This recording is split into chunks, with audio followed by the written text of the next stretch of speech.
Today is Saturday, 10th May 2025, and we are gathered here today for the 183rd session of Mindfulness for Beginners in English, conducted by Nissarana Vanaya. I would like to welcome Venerable Dhamma Kusala Thero to this session, and we'd like to also welcome everyone who's joining via Facebook live stream and with us today via Zoom and whoever may be watching later. Our program, as usual, will commence with in-session practice of mindfulness, which will then follow with the talk on today's topic, which is nutrition and mental health for this week. And then we will be moving on to any reports sent to us and questions and answers. To begin today's session, I will now invite Bhante to start the in-session practice of mindfulness. Okay, so we can take a few minutes to start with today's mindful practice. For today, we can do a mindful sitting session, and you can adjust your seat, make sure that you are seated comfortably. Once you are comfortable in your posture, you can gently close your eyes. Simply be present and notice what you feel.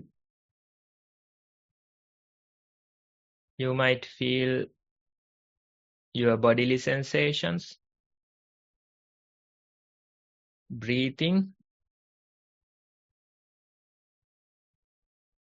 The breath goes in, and after a while it comes out. Maybe it is more prominent in your stomach.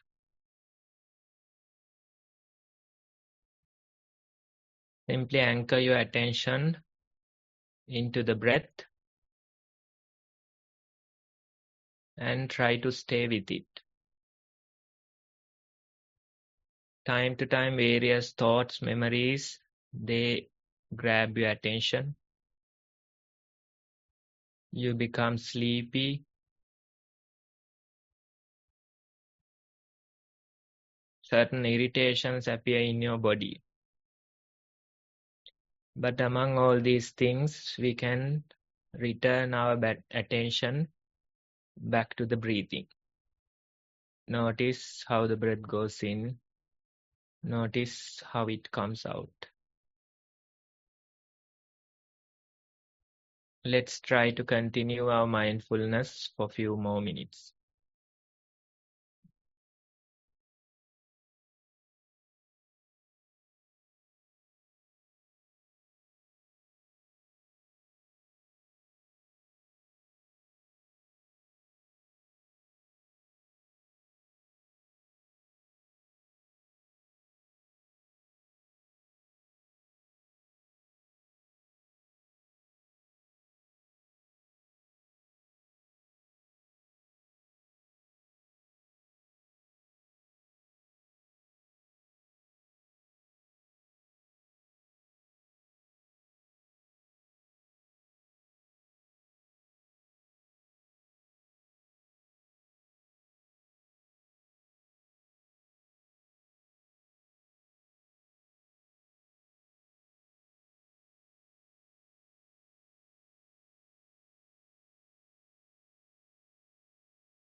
Okay, everyone.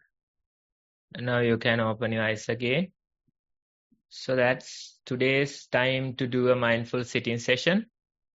I hope you got the idea and you can practice on your own.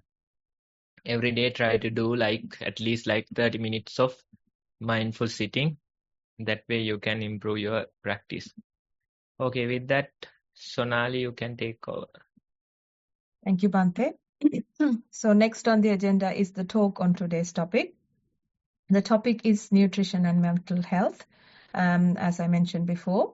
I now invite Bhante Dhamma Kusala Thero again to start the talk on today's topic. Okay, everyone. So this is a fresh topic that we are having today, and it's very much interesting to see the relationship between the food that we eat and the mental health. That relationship we can see especially for a person who is doing this type of a long-term meditation practice. For the long-term practitioners, it is important that we talk about this.